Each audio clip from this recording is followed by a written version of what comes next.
Hi, everybody. This is Kathy L. Murphy, the Pulpwood Queen, and I'm reporting live from my little cabin in the woods, Murphy's Law. And there's Kathleen Rogers, right on time. But we're here tonight with one of our December authors, our book of the month, Untethered. It's Love Lost in the Search for Solid Ground. Laura Whitfield is here. She's from Winston-Salem, North Carolina, right? Yes. And we're going to be talking, but I'm just going to give you, this is such an important story. I really want to give you a synopsis and tell you a little bit about Laura, and then we're going to let her talk. So when Laura Whitfield was 14, her extraordinary brother, Lawrence, which was my dad's name, was killed in a mountain climbing accident.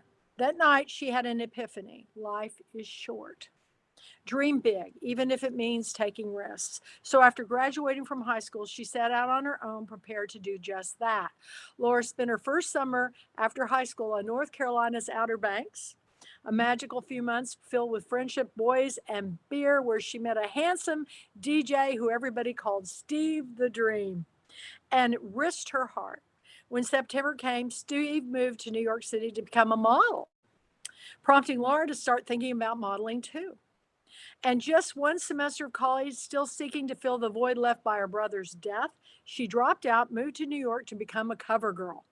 But while juggling the demands of life in the big city, waiting tables, failed relationships, and cutthroat world of modeling, she lost her way.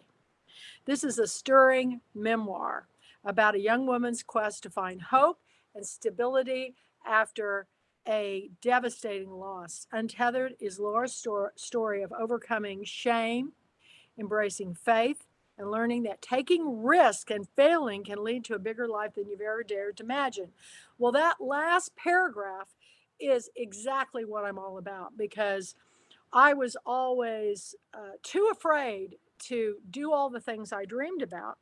And so, I kind of stayed in the shadows. And it wasn't until I moved to Texas and started my book club and started reading. Well, I've always been reading voraciously, but started reading these books. I realized that by sharing other people's stories, we actually are helping ourselves, because we can walk in their shoes a while and we can learn from, you say failures, but I say discoveries, because we discover when something doesn't work and we learn from it and we gain wisdom and experience. So this is a tremendous story. Now, a little bit about Laura first. Laura grew up in Raleigh, North Carolina. She's the daughter of a journalist and a teacher. She's been an advertising copywriter, a newspaper columnist, a staff writer for an international relief agency, travel writer, blogger, teachers, communications director for several nonprofits, and a personal assistant to a New York Times bestselling author. Laura is passionate about her faith, books, travel, nature, especially the beach, social injustice in her family. Well, she lives in Winston-Salem in North Carolina with her husband, Stephen, and it's a delight to have you here tonight. And like you, I have to put on my glasses now when I read, because I'm at that age. We've got to have those readers. Welcome. Thank you, Kathy. I'm so happy to be here. I can't Yay. believe I posted this afternoon a screenshot of me introducing my book. And that It day was came back great. to It was really me. great. It was so fun. I was so nervous that day. I was like, I couldn't believe it. And had so much fun that week meeting everybody. And I made some dear friends. One of them is here tonight. Yay. Kathy, yeah. And so it's just been incredible. So thank you so much. And my book hadn't even been printed yet. My ARCs were out, but my book hadn't been printed. And I got that Facebook message from you and I went, what? Well, So, that's what I'm doing. That's what I'm doing all this week. uh, I'm notifying my 2023 authors. And it's always interesting to me, the reaction. It's either like you, they're like, what, me? I won the lottery. Or it's like, uh-huh. Well, I don't know if I can make it or not, and you just think, well, I've got a waiting list, tell me if you can or not. But you're going to be there. You're going to be a good girlfriend weekend. And so is Betty. And we're going to have the time of our lives. In fact, I've got lots of surprises. But right now, I want to talk about this story. I mean, what a story. I mean, every young girl has dreams. And I grew up as a lifeguard. So I know all about, I worked at a lake, I worked at a country club. I know all about beaches and not exactly the same in Kansas as it is in North Carolina. But I understand that. That social interaction that we all have. I mean, the Beach Boys were the biggest band when I was in college in 1974, and it was such a thrill to go see them in Kansas City. That's always been my kind of music, that Beach Boy sound. And so tell us what really was the beginning of this book. It's an incredible story. It really is. Yeah. Really I mean, you talked about my family, but I grew up in Raleigh and my dad was a newspaper editor. And I got my writing start from my dad, really, that gene. But I often talk about how he was also a stringer for Time magazine, and he had a Royal typewriter on our kitchen table a lot. And one day when I was 10, I grabbed a piece of notebook paper and threaded it through the typewriter, and I typed my first poem called Life. Oh, And you don't have it with you, do you? I do actually. Oh, you have Um, to read it because because since I I was a think, kindergarten teacher, I love show and tell. But I well, have it here, it's framed. oh, read Oh, it to us. Um, it says, life is a thing of time and feeling. Life is like something to all. Life is ups and downs. Life is everything. Life is love and hatred. Life is the world, by Laura Whitfield. And how old were you? I was 10. You I know, was, I was a very old child at 10, well, I think an old soul. every writer has a stint in writing poetry. I had one called I have it written down somewhere, but it's called Red, White, and Pink. And Oh, I don't know where that came from, but I was a kid and wrote it, and I thought it was so cool at the time. But what I think is amazing, and this is the way publishing used to be, is that when you bought an author's book, you invested in their body of work, and mhm. you went through, back to Charles Dickens times. And I cannot tell you how many authors I read their book, and then you wrote another book, and I go back and read their body of work, and I love seeing the transition because it's work in progress. It's on the job training. Did you find that? So, I mean, when did you really first start? What year was it you first started this book? I started Untethered in 2017. So Pretty good. I spent about 8 months before that just sitting down and writing memories. I'd get up and I'd just write about whatever came to mind that day. And I did that for about 8 months. And then I thought they were a collection of essays or something, but because I'd never published a book, you can publish a book of essays when you're Lily King or Ann Patchett or somebody, because people want to read those. But if you're an unknown writer to publish essays, I think it's a little harder if that's your first piece. So I talked to my husband and I just said, I don't know if this is really a book. And I had been taking classes from Brooke Warner, who is a memoir coach, and she teaches memoir, and really liked her a lot. And she coaches. And so I sent her some of my samples, and she said, I'd really like to work with you. So I hired her. And then we started in January of 2017. And she helped me outline the book, figure out where it started, where it ended, what the narrative arc was. And then we got started, and she lived in Berkeley. So once my book was outlined, I just started at chapter 1 and went all the way to the end. But it took me until March of 2019, so a little over 2 years. And I wrote constantly through that time. And then she and I would meet every 2 weeks on the telephone. I would send her my work and she would edit it. Then she'd send me changes and I'd make the changes, and then I'd keep going. So by the time I finished, I had a pretty tight draft. And then we had to take out about 17,000 words or something. Yeah. Uh, yeah, but I got it all down. And so that was just amazing working with her.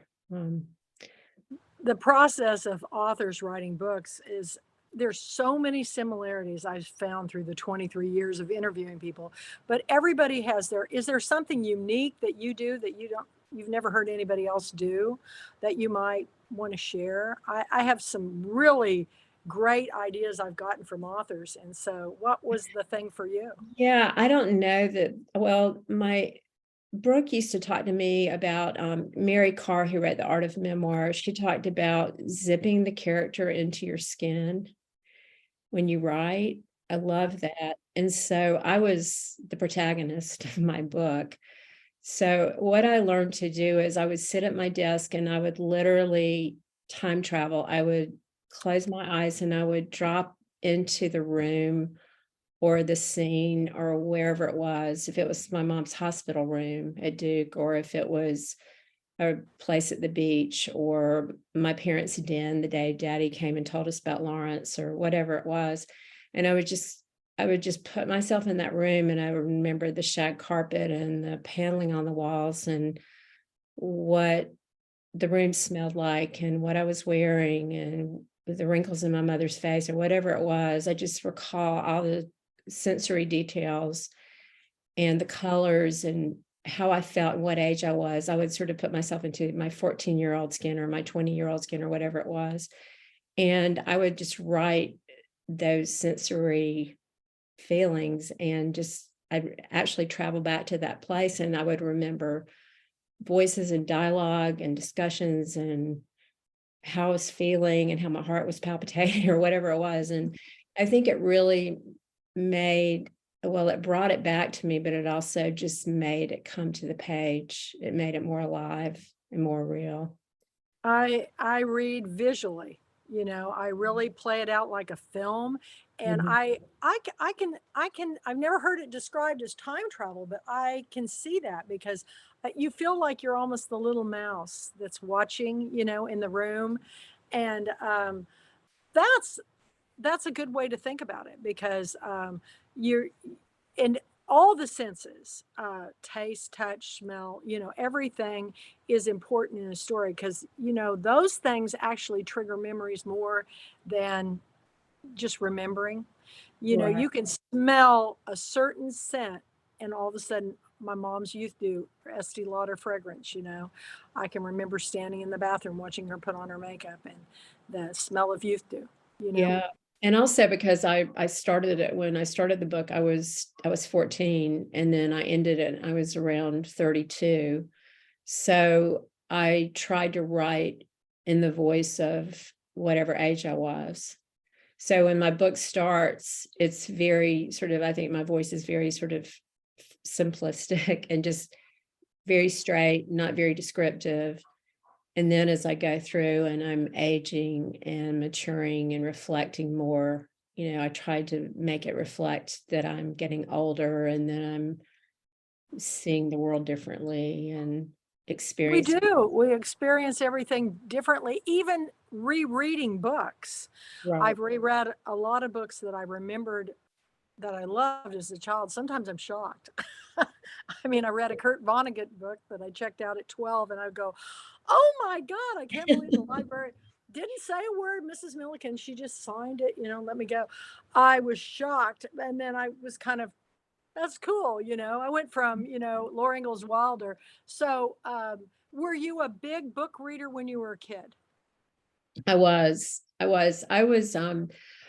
my older brother was 10 years older than me, and then my middle brother was 6 years older. And so, and we lived on an acre of land in Raleigh, but we had no children in the neighborhood. Oh yeah. And so I was introverted. So I loved being by myself, and I'd go find a big magnolia tree and crawl under it with a book, or I'd, you know, climb up in a tree somewhere and take a book with me, or just disappear, and, you know, sit in my room and read. So books were my friends from a very early age. I loved reading. And I remember spending Saturdays at the library downtown. We take the bus downtown, and we, you know, they drop us off right at the library, and we go in there. And yeah, I don't know how old I was, but my gosh, I mean, 8 or Oh 9, yeah. you know, we just went everywhere. We get on the bus, go downtown, you know, get off, I ride spend my the day at bike to the library, come home with your stack of books. And it was a magical time. And in school, you said you were an introvert. Were you kind of, where did you sit in the class? I don't remember. My mom was a teacher and I went to school with her, so I was the teacher's I kid. bet you were in the back because they did it alphabetically, Yeah, I and probably was. I was always a W, but I don't know. I was real. I loved school. I I did loved too. studying. I loved, I wanted to be really smart. I tried to get good grades, so I Well, was, having a journalist and a teacher for parents is certainly yeah. inspiring. It's It gonna, really is. And but what was your favorite subject in school? Do you remember? I don't, I don't really remember. I probably enjoyed English or, I mean, I think that I enjoyed art too when I was younger, but social studies, you know, history maybe, not math, definitely. It was not my No, no, didn't favorite. like math, but I loved um what was it called when you did the sentences in the A diagram. diagramming oh, I loved to diagram sentences. That was my favorite thing in the whole wide world. That was just I lived for that, to diagram a sentence and people Oh, go. that's so funny. But I had real trouble writing book reports because you had the 3x5 card and they Mhm. said, tell the story. And I'd write the teeniest time, I write the whole story on the front and back of every, and remember the minute details. And people go, my teacher go, no, Kathy, we want you to do this in like a paragraph, Mhm. not the whole book on a card. I still am that way. I still, when I tell a book, people go, I'm not going to a movie with you. I already saw it. You described it. So I remember all those things. But did your teachers read aloud to you in school? I don't remember that. Probably, but I just don't remember. Did you have a best friend in grade school or I did. Pam Jenkins was my best friend in 3rd wait a grade. minute. That name sounds very familiar. Pam Jenkins, the author? Isn't she an author? No, she's not an author. I don't know. I've lost touch with her, but Oh my God. I'm thinking there's an author I know named Pam Jenkins. That would be it really wild. probably wasn't her, but yeah, she was my best buddy early on, and my mom had to clean up her classroom every afternoon, so she'd give us, I think it was something like 11 cents, and we would walk down, like we'd walk 3 or 4 blocks down, and there was a pharmacy on the corner, and right beside it was a Krispy Kreme. And Oh, we'd go into the Krispy Kreme, we'd get a donut for like 5 cents or something. And then we'd go next door to the soda shop and we'd sit up on the red, leather stools, and we'd get a little cherry smash and a little sweetheart cup about this big with crushed ice in it. And we sit there and have our donuts and our cherry smash, which is like, wow. those were the best times. I was a big fan of chocolate Cokes and they made it up with the syrups, at the drugstore. And you haven't lived until you've had a syrup made chocolate Coke. So that's what I did. But yeah, so, you know, things were, I had sort of a charmed childhood until my brother died. So then that's where my story Can't I we froze up just a minute, so just hang on. She'll come back in. I know that North is. Carolina. Oh, there you are. You're freezing up for some reason. Yeah. If you have some other windows open, you might shut them because I found that kind of helps. I think I have one open. I'm going to close it. There we go. Oh yeah. Let me, That helps. But so you had this life, and then you went to the beach, and you met this man, young boy. I mean, he was same age, no, he approximately. was a little, I was 18, he was 26. Oh my, okay. Well, you Yeah, he met was a older. real Yeah. dream guy, An older okay? man. Yeah. Yeah, and so you took off for New York. I How did. what was that like? Yeah, wow. Yeah, I fell in love with him, and then I decided I was going to drop out of college. I had done 1 semester of college, wasn't very happy there. Came down to the beach for the summer, and then when I met him, I decided I would stay for the winter. I, drop out. And almost to the day that I made my decision, Steve told me he had was signing with Wilhelmina in New York, and he was going to Oh New my York. God, Wilhelmina. Yeah. Wow.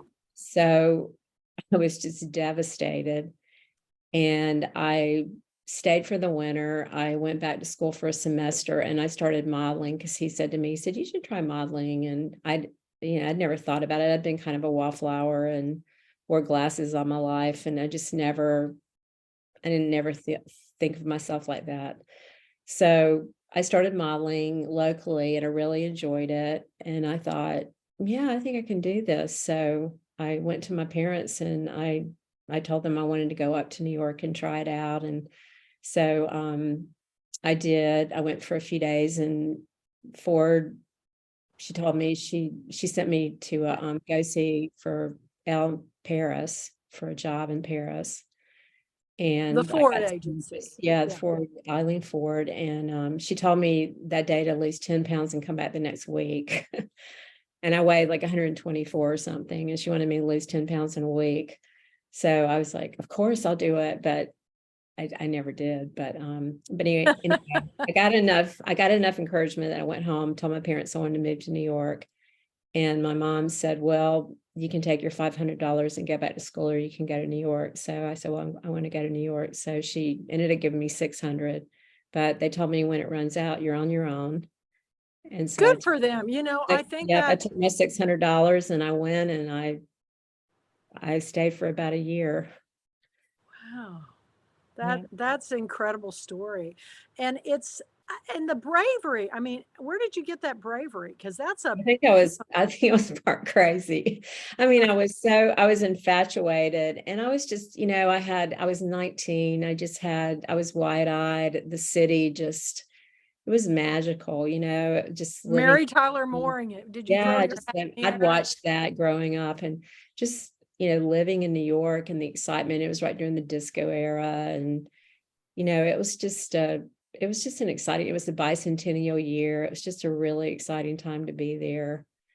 And I was naive and young enough to think, I just had this big dream. I thought, if I just work hard and I can do it. And I just believed. I just had this faith that I Well, could. I'm sure your parents had a lot of to do with that. They encourage you by making you prove that you could do it, which is great.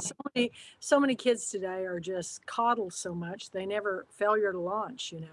They're Mm. back living in the basement and I live alone. I've got three homeless cats that live with me, but anyway, it's a great story, but it's also it's what I like about your story is that it wasn't, you know, easy. I mean, everything you did, you had to literally, pull yourself up by your bootstraps and, push forward because to lose a family member, that young, it'd be just, I just watched Man in the Moon the other night, the Reese Witherspoon first movie, and one of my authors wrote that. It was based on her life, Jenny Wingfield, and the young boy who dies in it it's just it affected the whole community. Was it kind of like that for you too?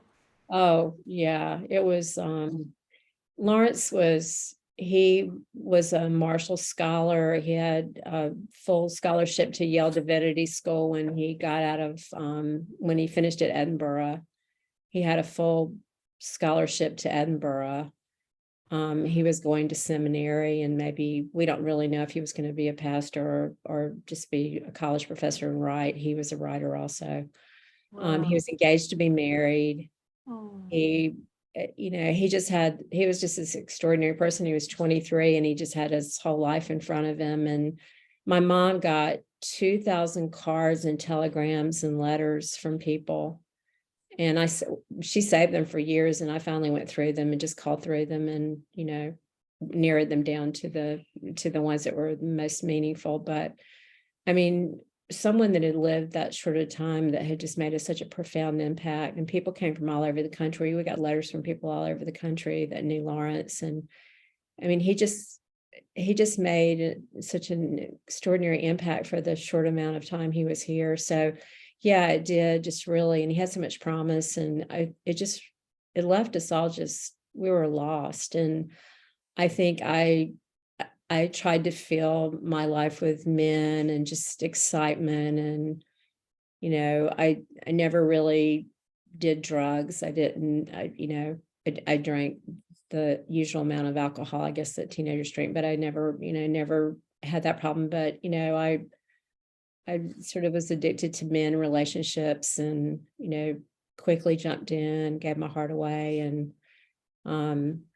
that's where, and my failure, when I talk about failure in my book, I mean, I don't ever look at things as failure either, Kathy. I really see everything as a learning opportunity. So, the reason I think I've been able to get back up is because I just always look at things and I say, well, that didn't work out. What can I learn from it? Boy, that didn't really go the way I hoped it would go. What could I do differently next time? Or what did I learn from that? And then I just try to get up and go on, but I always try to learn from everything. I mean, I think nothing's wasted. No. Nothing's And wasted. there's If we let it teach us, I mean, we don't always allow things to teach us, or we're not in the right frame of mind. But if we allow it to teach us, if we look for the learning in it, I think we can really, I mean, we grow, we change, we can share those experiences with other people. I think what I've learned, hopefully, and what I've shared in my book is something that people can glean from and learn themselves, from my mistakes. And during the time of COVID, it was like life was put on pause and we had to be in our aloneness. And Yeah. I think for me, I don't know about for you, but I got more work done during the time of COVID than I ever have in my entire life. And people go, oh, I go, we all look at the negative part of it, but there's been some pretty positive stuff that has come from it. What came from it for you during this time of COVID? Well, I was not able to write, and I Yeah, that's about half the people I talked to were either writing voraciously, or or not. they couldn't write it a word. And I was in that camp. But I thought, well, if I can't write, I'm going to read. So I just read books constantly, and they were my companions. And I read a lot of, I think the world was in such upheaval. And I remember thinking, I hope, this time will probably never come again in my lifetime, God willing, that we'll never go through a Oh, pandemic. please, yeah. But I thought, how profound is this, that we're going through this, a global thing. We're all stuck at home. We can't be with the people we love. We're isolated. We're lonely. We can't go anywhere. We can't see anybody, and it was really profound to me. And I thought, how am I going to live differently when this is over? That's what I asked myself. I thought, am I just going to let this finish and then I'm just going to go back to business as usual? And I'm like, I can't, if this doesn't change me in a deep way, then nothing ever will. So I was going through sort of a faith crisis at the time. I'd been sort of questioning things within my church experience, and as the world started to burn in a way, and so many things were happening, and people were being killed in the streets, and I started volunteering, working with the homeless and people that were being evicted. And I started thinking, what am I going to do when I come out of this? Where can I use my gifts? And really started praying and, leaning into my faith and just saying, you know, what am I going to do? Am I going to feed the hungry, or am I going to, visit the prisoner, what it is? And I started, God really kind of opened doors for me to work with the homeless, and more things happened. And so I started thinking that I wanted to write a book about my journey to be with homeless people. And that's what I do now. I attend a church with about 100 to 200 homeless people every Sunday. So, Yeah. It's not like what people think, because no, and I spent a year doing that myself. And yeah. the only reason why I quit doing it is the minister that was in charge of it decided to go back to law school. Mhm. And they when he left, everybody that was like their support group left. So it was like the homeless running it, and it wasn't safe. I had, Right. I mean, we had a woman murdered right there at the door. Mhm. Um, it was what, and it was in a bad part of town, but they're doing great work now. But I think I went in thinking I'm going to do something to help other people, and I bet you found out that you helped yourself more. You're helping yourself more Oh, than you yeah. probably help those people. I'm learning a lot, and so I'm actually writing another book right now. I've done the book proposal, but it's about my journey to this place. Well, Over I the want to 5 be years. when it's ready. I want to read it because I can't wait. That So those are the stories that I like to hear. Ones that you haven't heard before. I mean, same kind of different. I don't know if you've read that book by that was one of our books, and it was made into a movie with Greg Kinnear and Renee Zellweger. Um, but Ronnie Hall wrote it with Denver Moore, who was this homeless guy. That's an, a life changing book for me. I mhm. missed church because of that book because I was crying so hard. I thought if I go, they're going to think somebody died. But anyway, it was a story, and everybody goes, "Well, they've already done a book about that." I go, "No, no, no, no. What you don't understand is they've done a million shows on cops, lawyers, hospitals.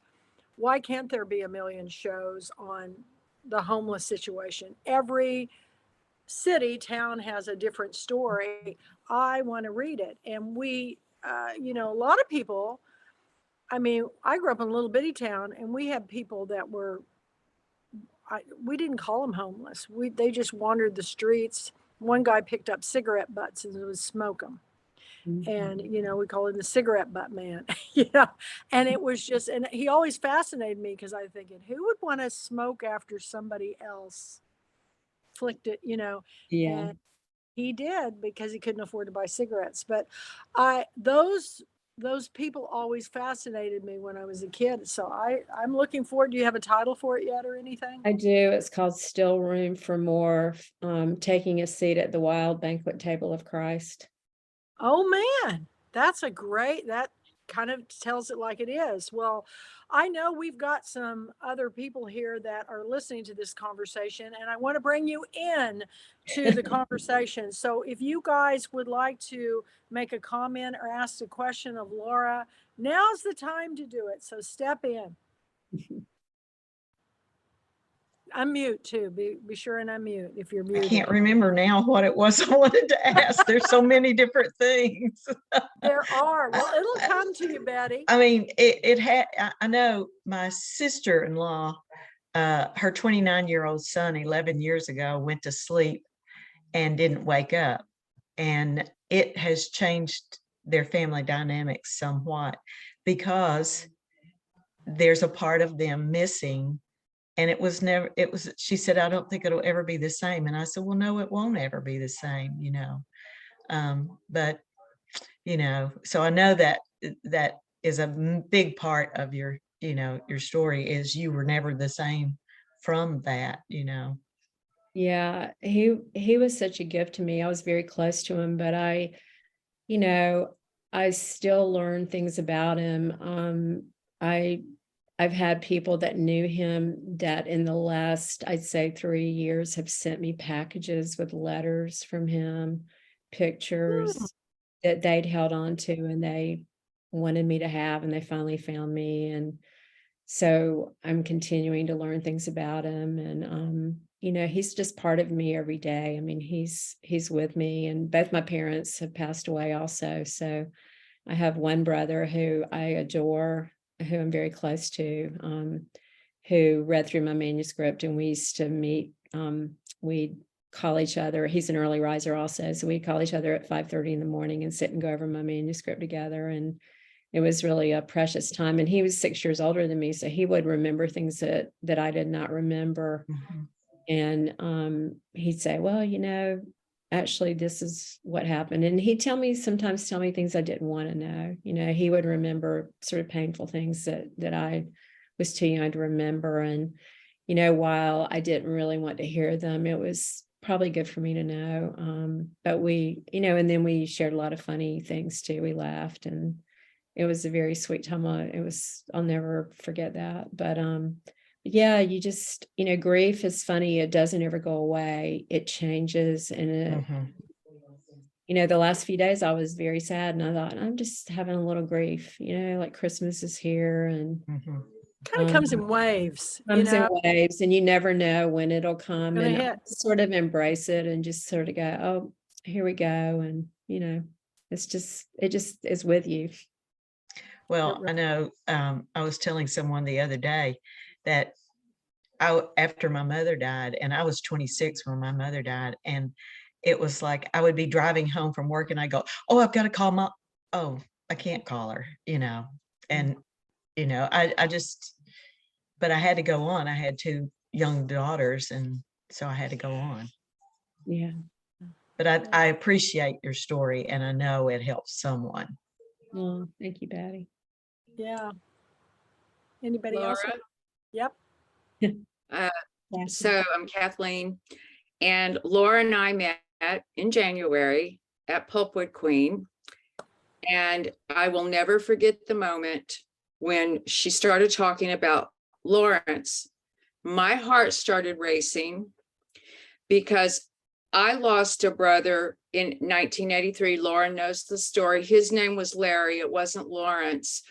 But I was like, I think I sent her like a private message on chat, or I can't remember. It was during the big, how many days the big Zoomathon, and Laura and I just connected, and we started messaging. And then I ordered her book. I downloaded it on Kindle, and I read it in April and put it on my blog, wrote my review. But I just want to say, Kathy, it's Pulpwood Queens that brought Laura and I together. And like Laura says, right, Laura, you say you also think Lawrence and Larry brought us together, because my brother will have been gone. Next year will be 40 years. He is my muse. The pain is always a little right there. But I just connected with Laura, loved her book. And if I could just say this, I took a screenshot of my review, and I want to say, from the moment I downloaded her book on my Kindle, I couldn't stop reading until I reached the end. Parts of the book left me feeling unhinged at times because I worried about some of the choices the author made when she was younger. Each time I cringed, it was because I could relate to so many of those things on some level. I said I've never met the author in person, but through the pages of Untethered, I feel like I've met a kindred spirit. If you've ever done something you're ashamed of, this is the book for you. I found the story soul healing and redemptive, a balm of grace, soothing the wounds we sometimes inflict on ourselves. That's beautiful. Thank Kathleen. you. Yeah, she wrote a Beautiful. beautiful review. Yeah. It's, Grateful. the generosity of our authors supporting other authors. When I first was asked to write my story of how did the Pulpwood Queen start, I had a really good author friend say, be careful. Promoting authors' books is one thing, but if you enter the realm of being an author, people will get jealous and things. And I haven't found that at all. Not at all. In fact, I pay attention to the authors that become friends at Girlfriend Weekend, and I revel when they go on tours together, like Shelley Rushing Tomlinson and River Jordan. I revel about, Robert Gwaltney now doing events with other Pulpwood Queen authors all over the place.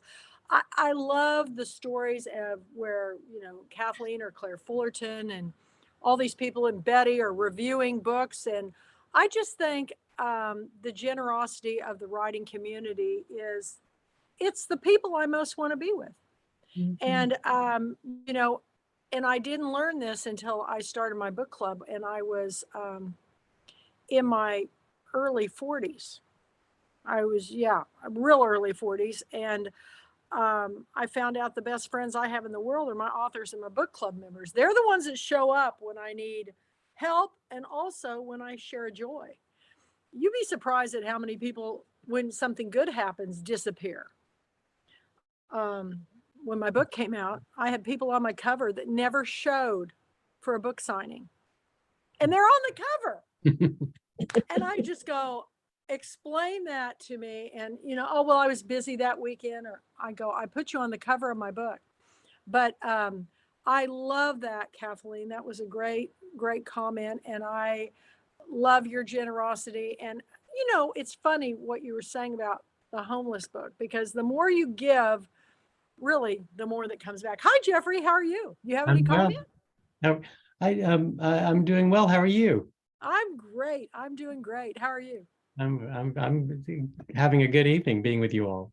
Yay. Well, you just Question? jumped into the Pulpit Queens, you guys. This is Jeffrey Lofton, and he's got a wonderful book called Red Clay. Susie, and you'll find out soon. You'll find out soon. But anyway, I'm pretty sure he knows. But you have jumped in and you've come to almost, I think, every online book club meeting, and I pay attention to that. I think it's great when other authors support other authors, and and the support you've already given me with Clay Smith from the National Book Festival. I mean, and Robert, I'm telling you, I'm always grateful for all of you. So thanks do you have any comments for Laura, or I have a you had a chance? question. Yeah. I have a question. So, Laura, hi, good to meet you. Hi, it's so good to be with you. I'm curious actually, why you chose to write a memoir and didn't fictionalize your story. It seems so painful, I know, and so cathartic to actually write it, but I'm just curious to know why you chose to do a memoir. Yeah, I never really thought about fictionalizing it. I mean, there were scenes and stories in my book that I didn't want to write. And I've said often, my coach would say, well, you don't have to, but you can't finish your story if you don't write that. I wanted to jump from this to this, but you had to put the B in there to go from A to C.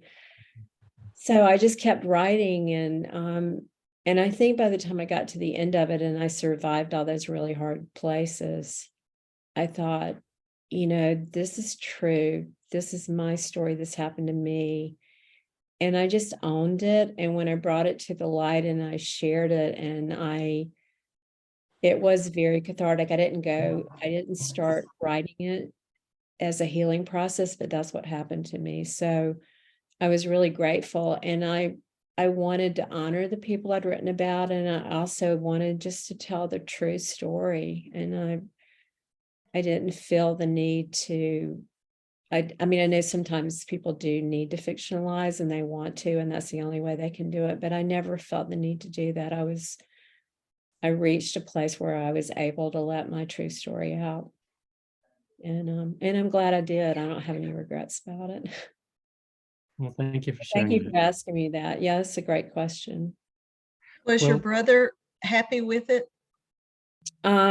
Yes, he was. And I have 3 daughters that are in their 30s, and I was a little nervous about them reading it, obviously, but I've been pretty transparent with them about my life. And so there were just a few things in there I hadn't told them. And one of my daughters asked me, she said, Mom, you didn't tell me about that. And I said, well, honestly, I said, I never talked to anybody about that. And I said, it wasn't until I wrote it that I was able to sort of face it. And I said, so if I didn't tell you, it's because it was just too painful for me. It wasn't that I was trying to hide it from you.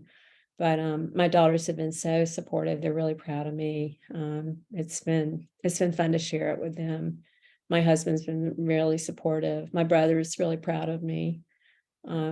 I often talk about Lawrence because he's sort of the main character of my book, and when I had my book launch in Raleigh at Quail Ridge Books, which is a wonderful independent bookstore, they've been around about 33 years now, and my brother was there, and I was in conversation with a friend of mine who's also an author, Dana Trent, and she was going to ask me something, and she was going to skip over a question about my brother Horace. And I said, I really don't want to skip over it. I said, he's here today and I want to honor him. And So I said, please ask me. And I even read an excerpt. There's this wonderful story in my book that when I'm at the beach with my friends and we're sitting around drinking beer, and Horace comes by because he wants to check out what this places we hang out all the time. So he's there, and I'm a little bit annoyed because my big brother's there.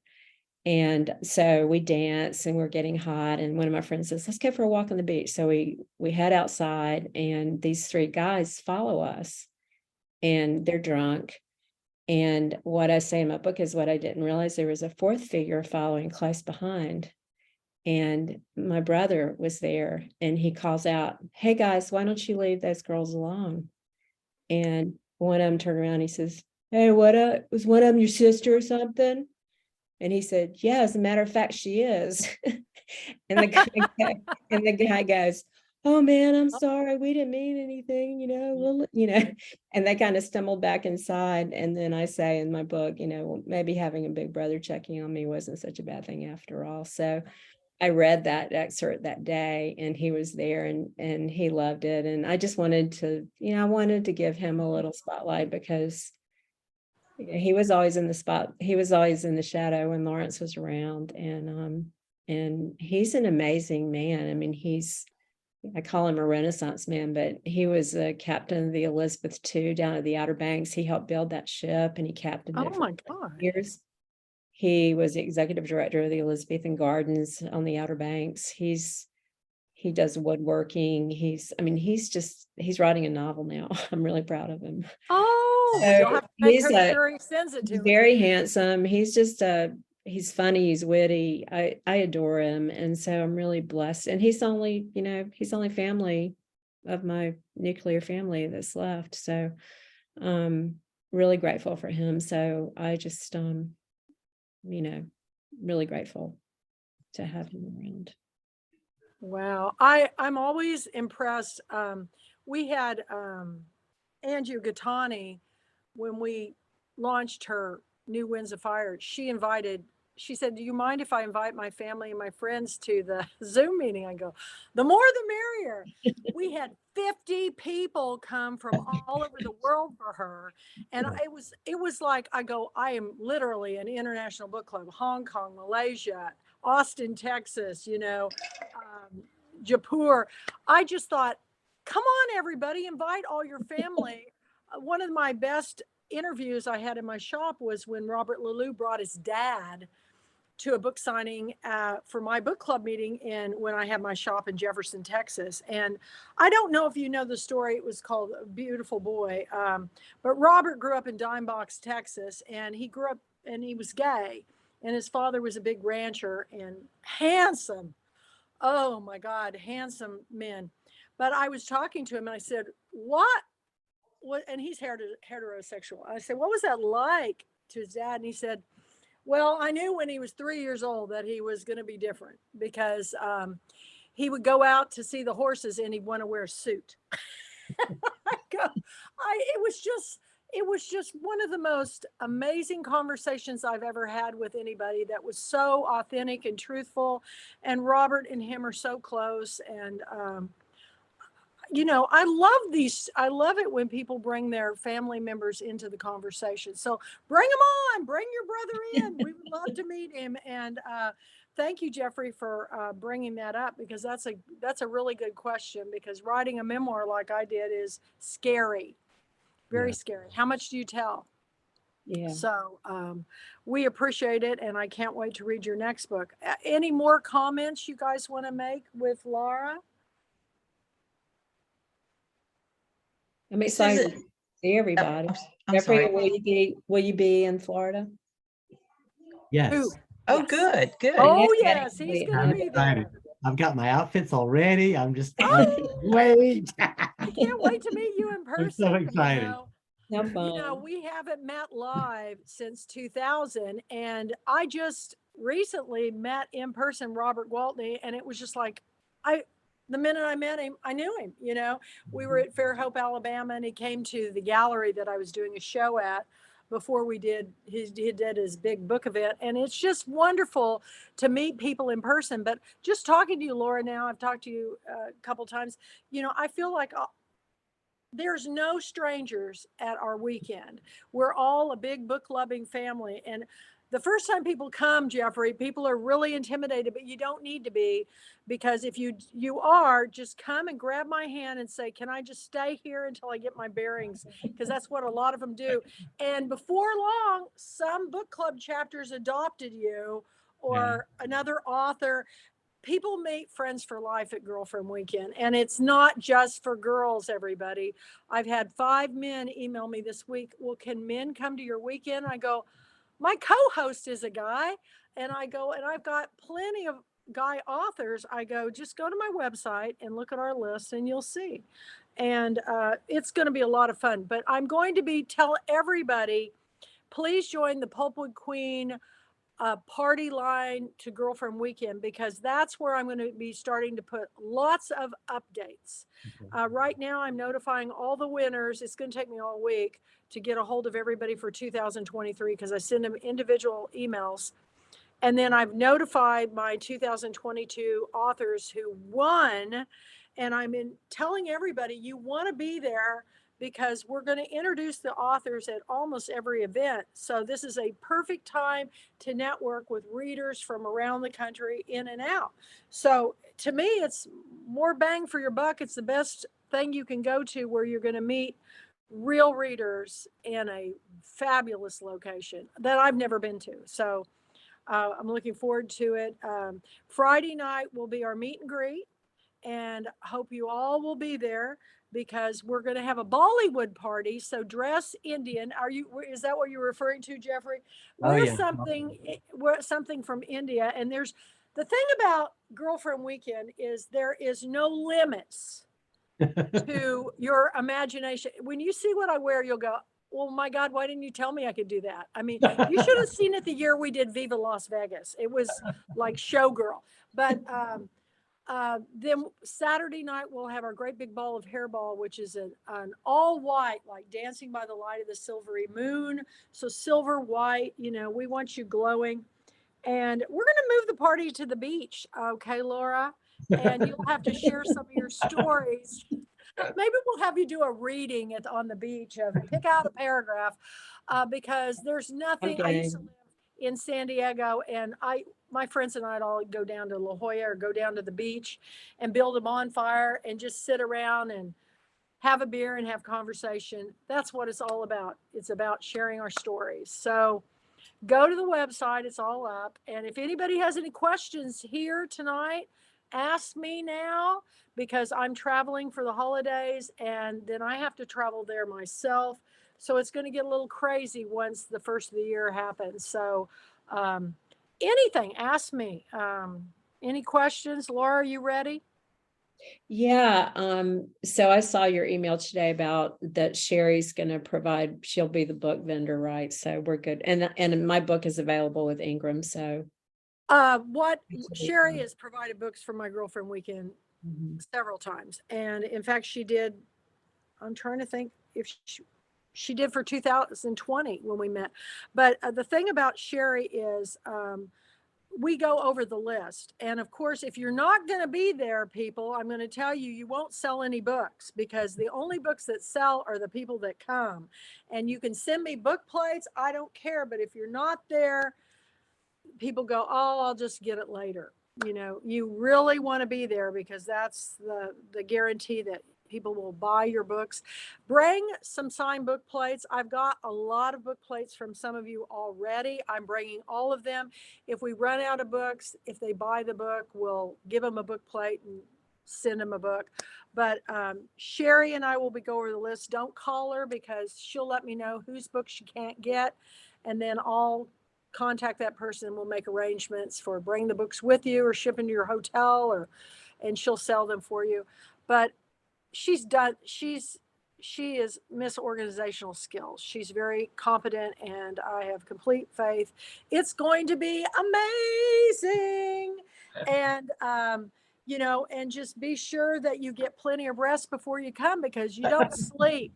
And there's never a time when there's not something going on. And people go, well, I'm going to go see the island. That's why we're taking longer lunch breaks and telling people come in a day early and stay late, because once it hits, I Oh, Oh,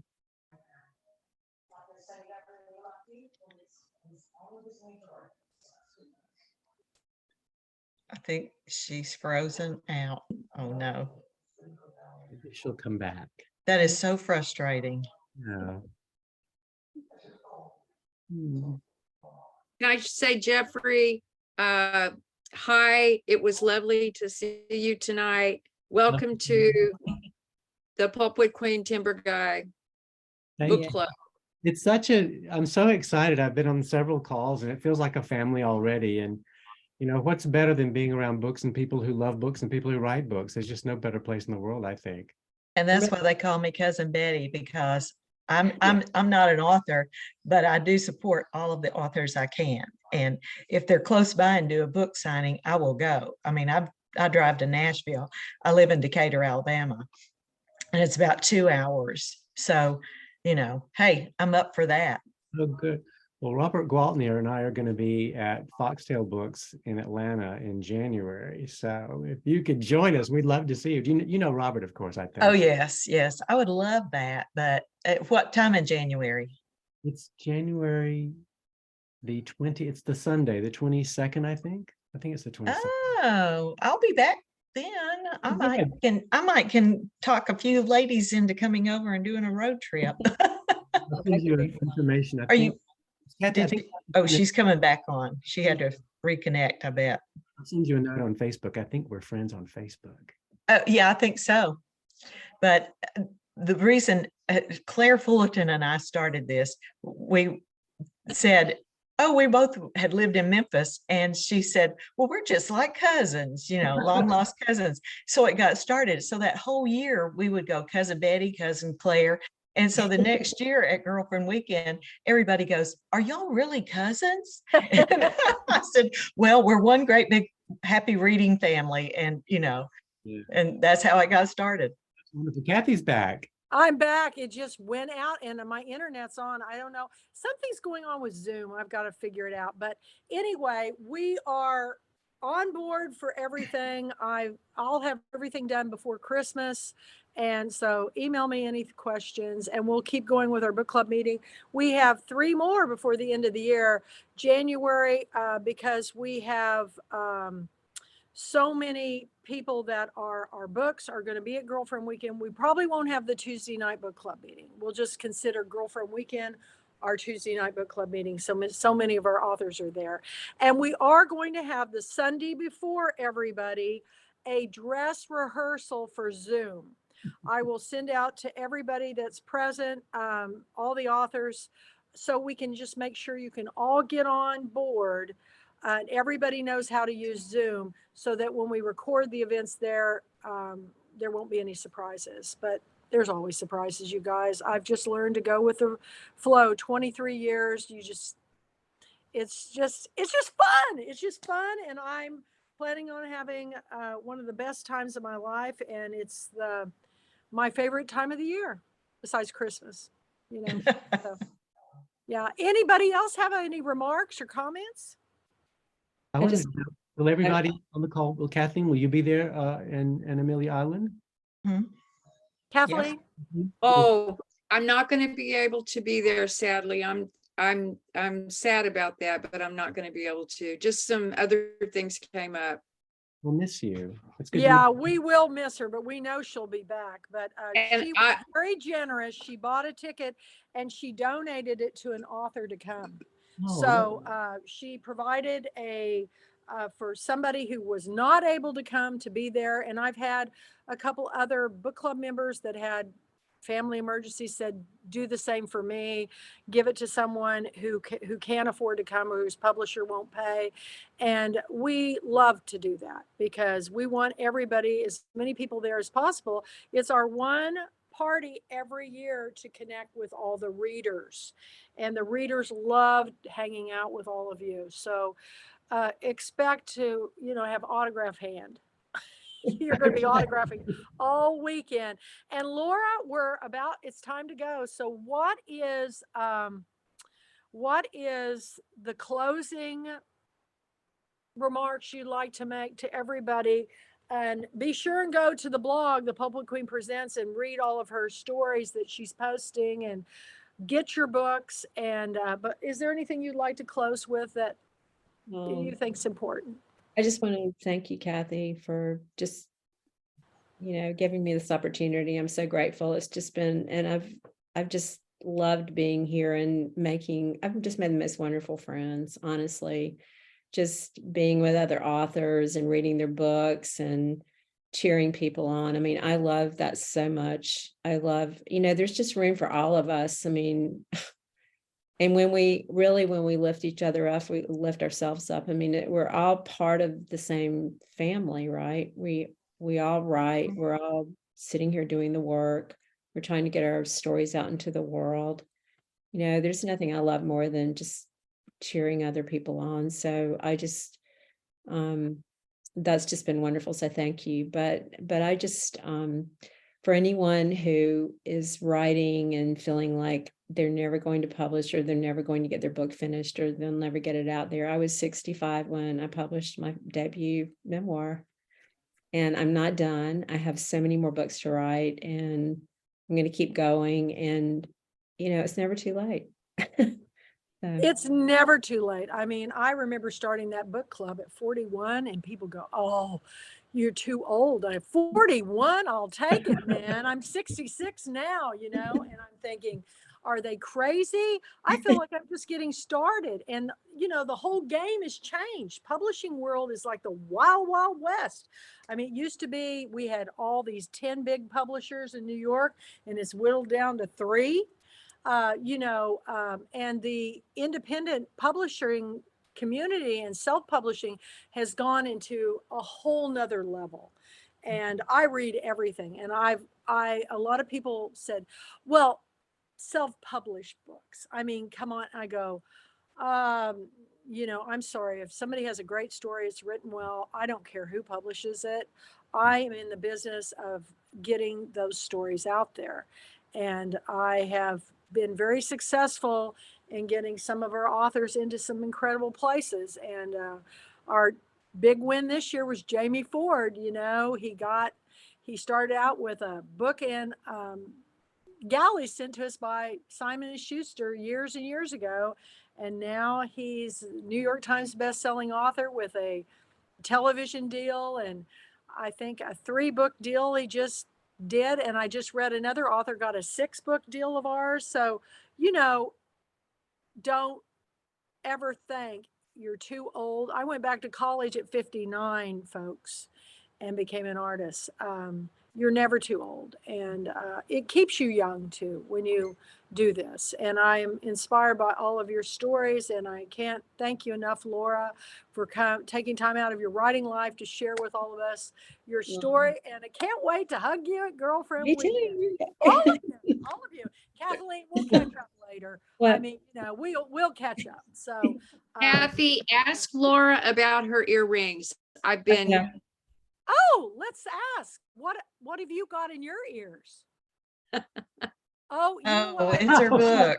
I don't know if you can see what I've got in mine, but these were given to me by author Judy Christie, and they're ink pen quills. Can you see? Oh, wait, Oh, no, hold it. There you Oh, go. pen cute. quills. Oh, how He always fun. sends me the coolest things. And Yeah, I those had my are- book. I had my book made into earrings.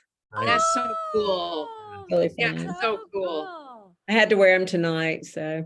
Well, perfect thing to wear. That's really great. Well, thank you for sharing your story. Well, thank you, Kathy. Thank you all for being here. It really means a lot. I appreciate Yeah, it. and I will get this up eventually on Zoom.